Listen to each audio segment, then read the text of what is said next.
আসসালামু আলাইকুম। আমি মৌরি আক্তার রিমো স্ক্রাব ডায়েরি থেকে। আজকে সম্পূর্ণ ভিন্ন একটি প্রোডাক্ট আপনাদের সামনে নিয়ে এলাম। এটি হচ্ছে খুবই ট্রেন্ডি একটি ডেকোর আইটেম, সেটি হচ্ছে লিপ্পন আর্ট।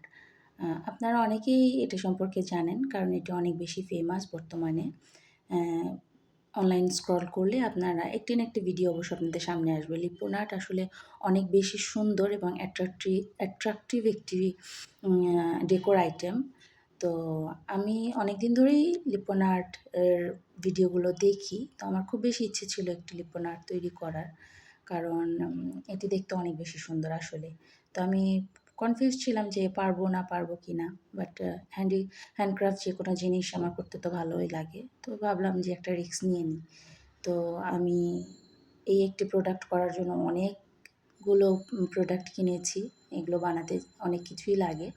তো প্রথমে এটা সম্পর্কে এতটা আইডিয়া ছিল না, বাট কিনতে গিয়ে দেখি না, এটা বানাতে অনেক কিছু লাগে। তো যাই হোক, প্রথমে ক্লে ক্লে বানানোর ভিডিওটা আমি করতে পারিনি, কারণ আমি অনেক বেশি কনফিউজ ছিলাম ক্লে রেডি করার সময় এবং অনেক বেশি স্ট্রাগলও করেছি। ফার্স্ট টাইম তো ক্লেগুলো মেক করতে আমার অনেক বেশি প্রবলেম হচ্ছিল। তো অনেক কষ্টে ক্লে করে আমি বোর্ডে শেপ অনুযায়ী এটা লাগিয়ে নিই।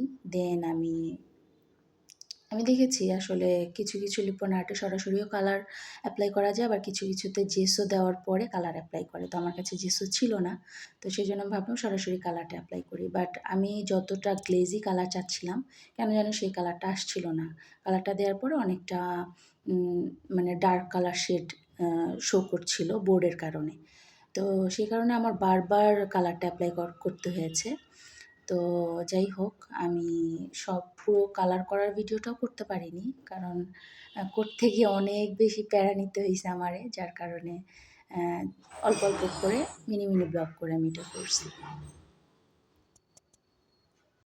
দেন আমি পুরোটা এক এক করে ডিফারেন্ট কালারের বিভিন্ন শেড দিয়ে বিভিন্ন ফুলগুলোতে বিভিন্ন কালার করে নিই।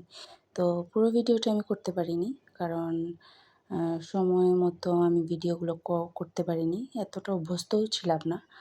তো অনেক বেশি এক্সাইটেড ছিলাম যে কখন এটা শেষ করব। দেন আমি ফাইনালি এটা শেষ করি। তো এই হচ্ছে আপনাদের সামনে আমার এটির ফাইনাল লুক। কেমন হয়েছে সবাই জানাবেন।